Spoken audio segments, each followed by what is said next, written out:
অনেকেই চায় যে আমার দোয়াটা কবুল হোক, সবাই চায় আমার দোয়া কবুল হোক। দোয়া কবুলের তো অনেক শর্ত আছে, তাই না? অনেকগুলো আমল আছে, শর্ত আছে, অনেক সময় আছে, এগুলো মোটামুটি আপনারা জানেন। তো একটা বিষয় আমি বলছি আজকে, একটা দোয়া আছে যে দোয়াটা, যে কথাগুলো দোয়ার শুরুতে বললে এই দোয়াগুলো কবুল হবে ইনশাল্লাহ, এই বিষয়ে আপনি নিশ্চিত থাকতে পারেন। যদি আপনার রিজিক হালাল হয়, ওই শর্তগুলো যদি পূরণ হয়, রিজিক হালাল হয়, বৈধ দোয়া হয়, হ্যাঁ, হারাম কিছু চাচ্ছেন না, আপনি বৈধ বিষয় চাচ্ছেন, হালাল খেয়ে চাচ্ছেন, এই শর্তগুলো পূরণ করে দোয়া করার আগে এই কথাগুলো বললে দোয়া কবুল হবে ইনশাআল্লাহ। আমি তো আর বলতে পারবো না 100% কবুল হবে, এটা তো আমার পক্ষে বলা সম্ভব না, কিন্তু সবচেয়ে শক্তিশালী যে ওসিলাগুলো দোয়া কবুল করানোর জন্য, সেটা এটা একটা। আমাকে যদি বলেন যে আপনার জানা মতো সবচেয়ে বেস্ট ওসিলা কোনটা দোয়া কবুল, আমি বলবো এটাই। এটার সাথে আরো একটা আছে, ওটা আরেকদিন বলবো ইনশাআল্লাহ। সেটা হচ্ছে আপনি আল্লাহ রাব্বুল আলামিনের এই একত্ববাদের ওসিলা দিয়ে দোয়া করবেন। আল্লাহ পাকের এই তাওহীদের ওসিলা দিয়ে, একত্ববাদের ওসিলা দিয়ে দোয়া করবেন। এইভাবে বলা, পরে শুনে আপনারা মুখস্থ করে নিয়েন। দোয়া করার আগে আল্লাহ পাকের প্রশংসা করা, আলহামদুলিল্লাহটাও আল্লাহ পাকের প্রশংসা, এবং রাসূল সাল্লাল্লাহু আলাইহি ওয়াসাল্লামের প্রতি দরুদ শরীফ পড়া একবার, অন্তত একবার, চাইলে আপনি অনেক পড়তে পারেন। এরপরে যে বিষয়টা আপনি চাচ্ছেন তার আগে বলা যে আল্লাহুম্মা ইন্নী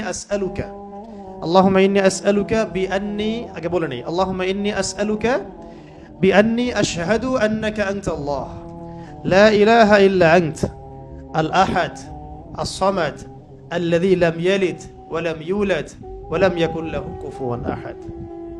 সূরা ইখলাস যে জানে সে এটা সহজেই বলতে পারবে।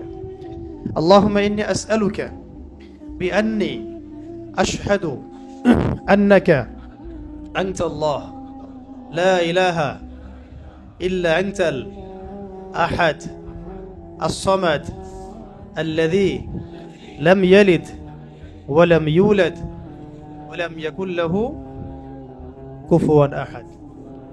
এরপরে আপনি দরুদ শরীফ পড়ে দোয়া করা শুরু করবেন, ইনশাআল্লাহ দোয়া কবুল হয়ে যাবে। এই যে ওজিফা বলে দিলাম, এখন হাদিয়া তোফা বাড়াই দিয়েন, ঠিক আছে ইনশাআল্লাহ? ওকে। আচ্ছা, এটা পরীক্ষিত আমল, ইনশাআল্লাহ দোয়া কবুল হবে ইনশাআল্লাহ। আরো যদি সুন্দর করতে চান তাহলে আল্লাহুম্মা ইন্নী আসআলুকা বিআন্নী আশহাদু আন্নাকা আনতাল্লাহ, এর সাথে লা ইলাহা ইল্লা আনতাল আহাদ আল ওয়াহিদ আস-সামাদ আল্লাযী লাম ইয়ালিদ ওয়া লাম ইউলাদ ওয়া লাম ইয়াত্তাখিয ওয়ালাদান ওয়া লাম ইয়াকুল লাহু শারীকুন ফিল মুলক। আরো বলা যায় ওয়া লাম ইয়াকুল লাহু কুফুয়ান আহাদ।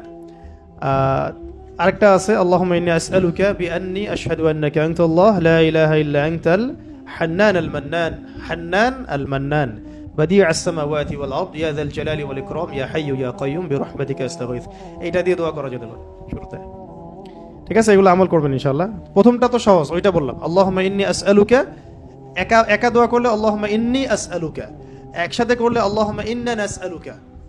একা করলে আল্লাহুম্মা ইন্নী আসআলুকা, একসাথে করলে তখন আল্লাহুম্মা ইন্না নাসআলুকা বিআন্নী আশহাদু আন্নাকা আনতাল্লাহ লা ইলাহা ইল্লা আনতাল আহাদ as-samad alladhi lam yalid wa lam yulad wa lam yakul lahu kufuwan ahad। এর অর্থ হচ্ছে, হে আল্লাহ, আমি মানে এই ওসিলায় তোমার কাছে প্রার্থনা করছি, আর এটা জেনে আমি তোমার কাছে প্রার্থনা করছি, এইটার দাবি দিয়ে আমি তোমার কাছে প্রার্থনা করছি যে তুমি এক,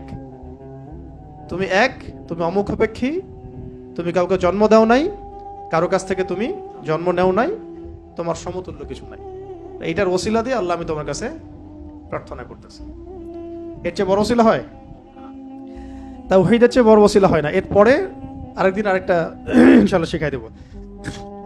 এটা গেল ওই যে বললাম বেলাল রাদিয়াল্লাহু আনহুর অত্যাচারের পরে নাজিল হওয়ার পর আল্লাহ রাব্বুল আলামিন প্রথম জানাই দিলেন যে বলো আল্লাহ রাব্বুল আলামিন এক। এই এক দিয়ে কি হয়েছে, সমস্ত বহুত্ববাদীদের যে ধর্মবিশ্বাসের যে ভিত্তি, এটাকে ভেঙে দেওয়া হয়েছে।